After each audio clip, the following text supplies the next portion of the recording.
Hello दोस्तों, आपका channel MSc campus में स्वागत है। जैसा कि आपको पता ही हो गया कि हम संदीप मास्टर आप लोग को जो है इतिहास के वीडियो ऑलरेडी बनाए हुए थे और इस पर हम लोग थोड़ा सा क्या कर रहे हैं कि जियोग्राफी पर भी वीडियो स्टार्ट कर रहे हैं।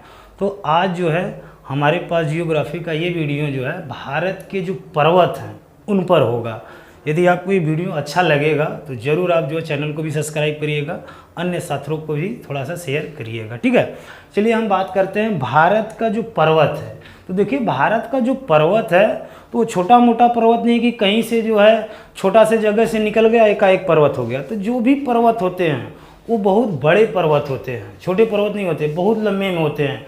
अगर हम बात करें भारत के पर्वत को तो हम लोग है दो पार्ट में इसको बांट कर पढ़ेंगे। ठीक है, अगर आप ऑलरेडी थोड़ा सा लिख दिए हैं ताकि समय बचे। भारत के जो पर्वत हैं, एक पर्वत का नाम का होता है, अगर हम दो पार्ट पढ़ेंगे, ऐसे भी आपको पता है कि भारत को ही दो भागों में बांट कर लोग देखते हैं, एक उत्तर भारत और एक दक्षिण भारत। तो इसी तरह से जो है हम पर्वत को भी दो भागों में बांट दे रहे हैं। ठीक है, पहला हमारा जो भाग था वो का है दक्षिण भारत। इधर पे क्या था, ये दक्षिण भारत के पर्वत हैं, ये उत्तर भारत के पर्वत हैं।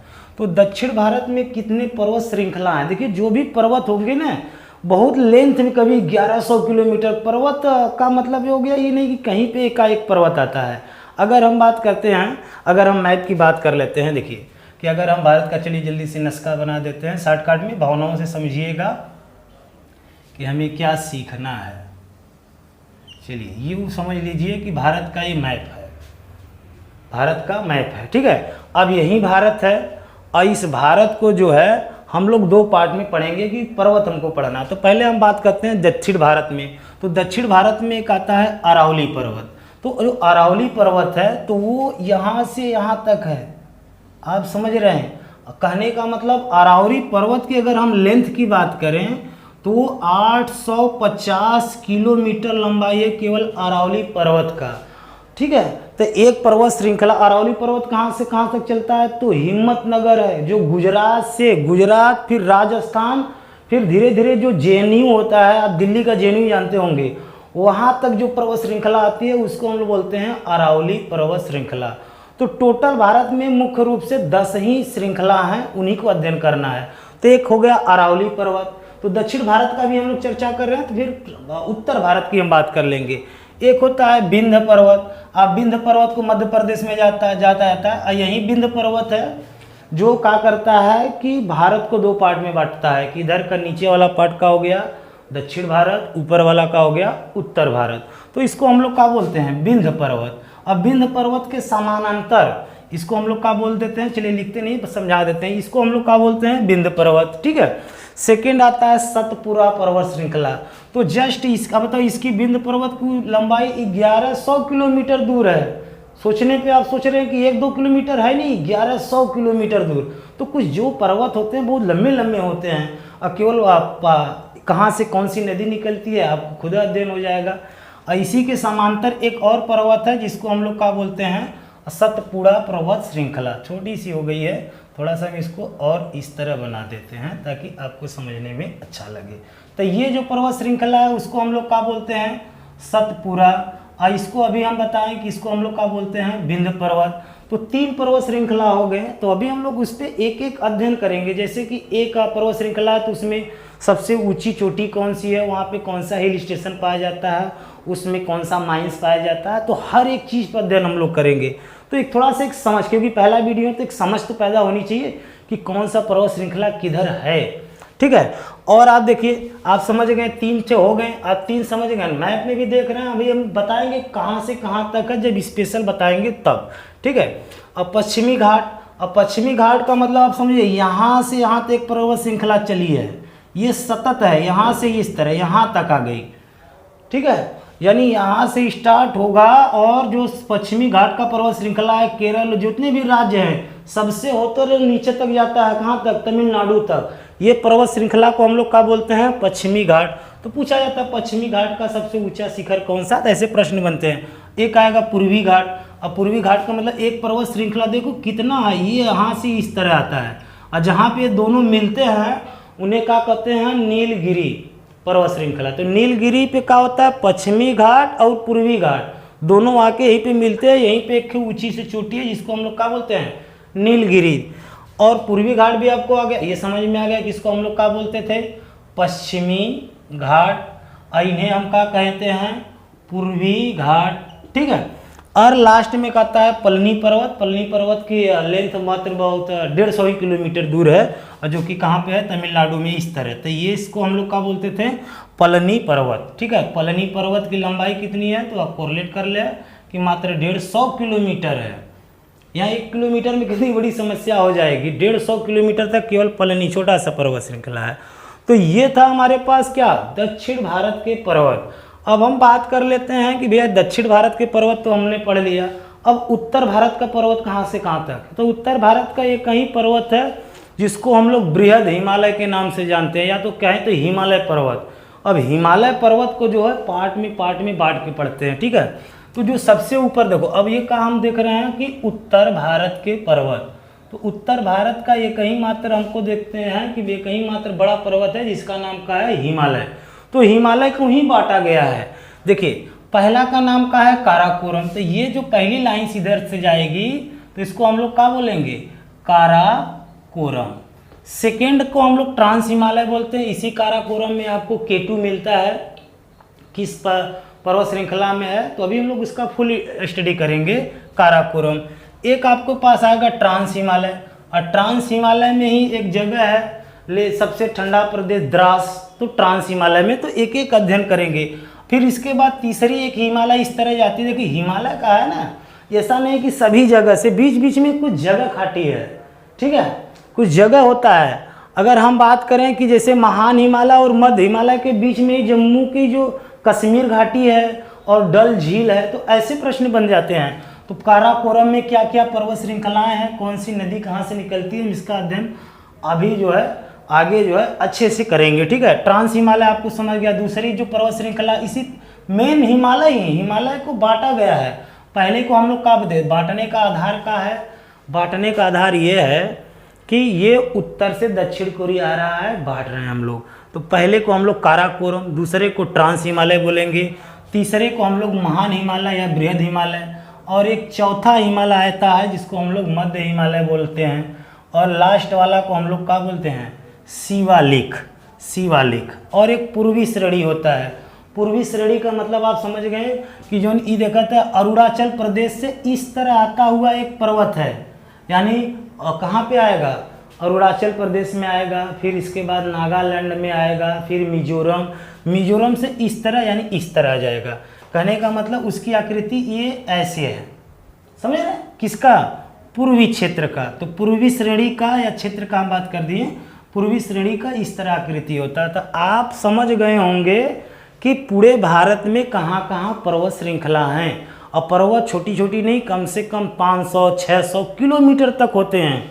हाँ, और इसी को जो है अगर जो महान हिमालय है उसी को अगर हम बात करें कि इसे जो है क्षेत्र के आधार पर भी बांटा गया। जैसे आपने देखा कि बांटने का आधार का था उत्तर से दक्षिण की ओर, तो एक दिशा के आधार पर अगर हम कहें पश्चिम से, यानी इस तरह जब बांटा जाता है तो ये वाला क्षेत्र का वाला आता है पंजाब हिमालय।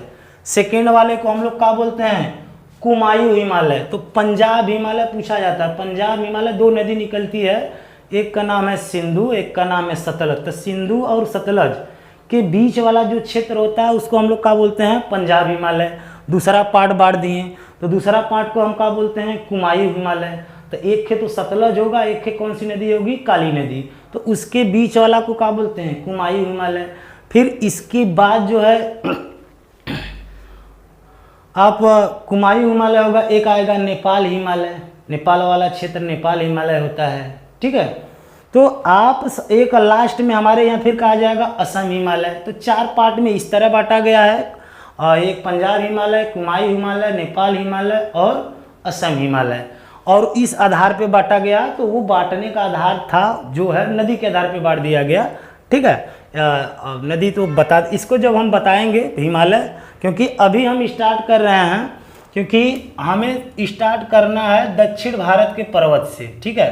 तो दक्षिण भारत का पर्वत में पहला आता है अरावली पर्वत।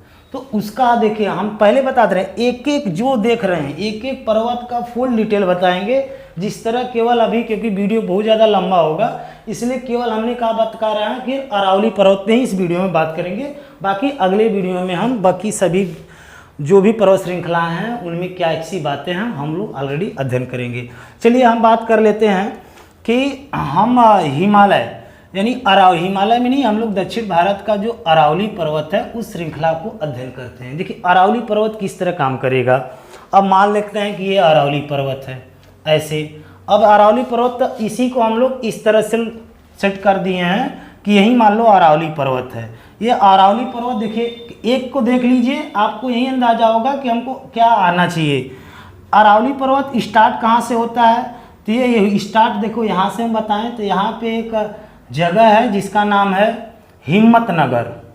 हिम्मतनगर और ये कहाँ पड़ता है, तो ये गुजरात में पड़ता है। सोचो ये गुजरात से स्टार्ट हो रहा है और आते आते आपको इधर आगे थोड़ा सा मिलेगा, यहाँ पे हिम्मतनगर हो गया, मान लीजिए हिम्मतनगर।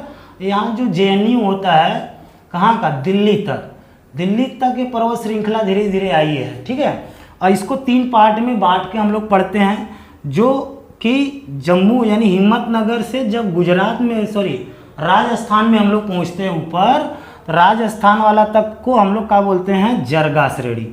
ठीक है, सेकेंड का होता है जब टोटल का टोटल कहाँ पे पहुँच जाते हैं हम लोग, राजस्थान में, तो उस राजस्थान में यही जो अरावली पर्वत श्रृंखला है और वहाँ से वहाँ तक वाले क्षेत्र का नाम का हो जाएगा हर्षनाद श्रेणी। और आप तो जानिएगा जब दिल्ली पहुँच गए थे दिल्ली श्रेणी। इसी जगह में जो है कई ठे देखिए कहाँ पाया जाता है। अब यहाँ से प्रश्न कैसे बनता है, प्रश्न ये बनता है कि अरावली पर्वत में सबसे जो ऊंची शिखर का नाम है, तो सबसे जो ऊंची शिखर होता है उसका नाम का है गुरु शिखर। तो अरावली पर्वत में सबसे ऊंची शिखर, शिखर का मतलब सबसे ऊंचा, देखो जो भी अरावली पर्वत है तो सबसे प्राचीन पर्वत है। प्राचीन का मतलब ये केवल भारत की बात नहीं है, पूरे विश्व का सबसे प्राचीन पर्वत अरावली पर्वत। अरावली पर्वत भी कहाँ है, वलित पर्वत है। वलित का मतलब फोल्ड होता है। अब फोल्ड का मतलब दबाव से, अब मान लो यही लाइन से रबड़ी मान लो, क्या कोई तार है, इधर से भी प्रेशर मारो इधर से भी दाब मारो, तो ये क्या उसकी दिशा इस तरह हो जाएगी, तो कहीं पे ऊंचा होगा तो कहीं पे कम होगा, तो इस तरह पर्वत आगे बढ़ता है।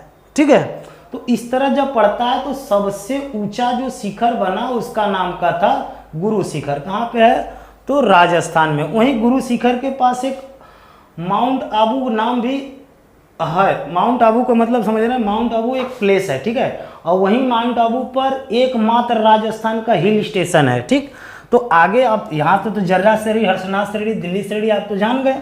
तो गुरु शिखर इस अरावली पर्वत का सबसे ऊंचा पर्वत श्रृंखला है। माउंट आबू उसी के पास पाया जाता है और वहीं से जो है माउंट आबू के पास से ही एक नदी निकलती है जिसका नाम का है बनास नदी। आई होप आप समझ गए लोग। अब माउंट आबू के लिए कई ठे प्रश्न बनाला, जिसे पूछा जाला कि दिलवाड़ा जैन मंदिर कहाँ स्थित है।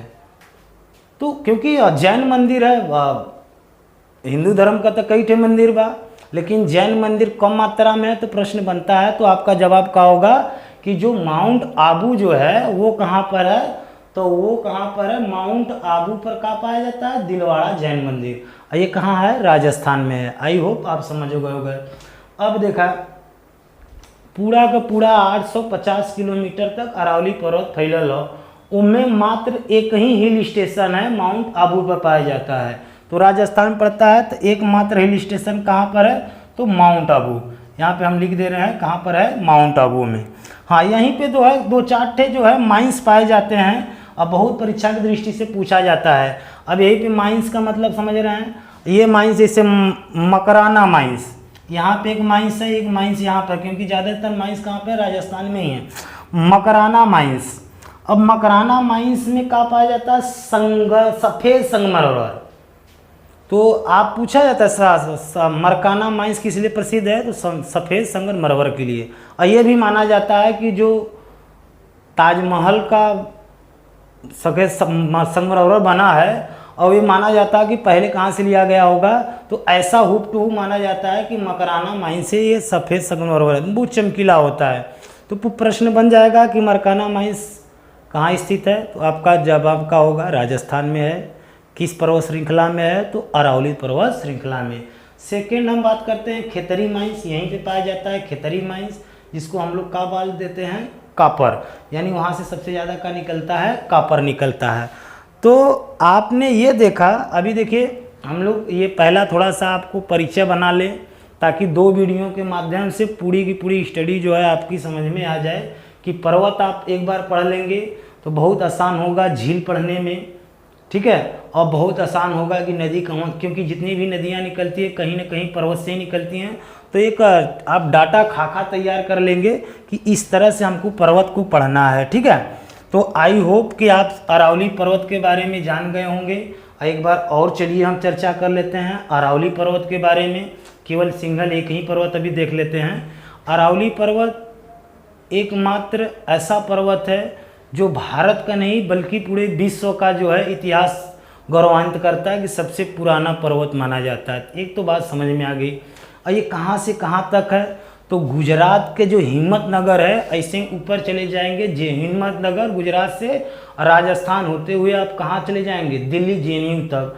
ये श्रृंखला है अरावली पर्वत का, 850 किलोमीटर तक लंबा अरावली पर्वत है। अब उस अरावली पर्वत में प्रश्न कैसे बनेगा कि अरावली पर्वत का सबसे ऊंचा शिखर कौन है, तो गुरु शिखर है। गुरु शिखर के पास एक माउंट आबू नाम का प्लेस पाया जाता है। वहीं पे बुल गिदल नाम के व्यक्ति थे, वो पहली बार वहाँ पे कपास के खेती करे रहे हैं, नहीं कॉफ़ी का बुल गिदल नाम था, याद नहीं आ रहा, चलो कल के वीडियो में बता देंगे, ठीक है।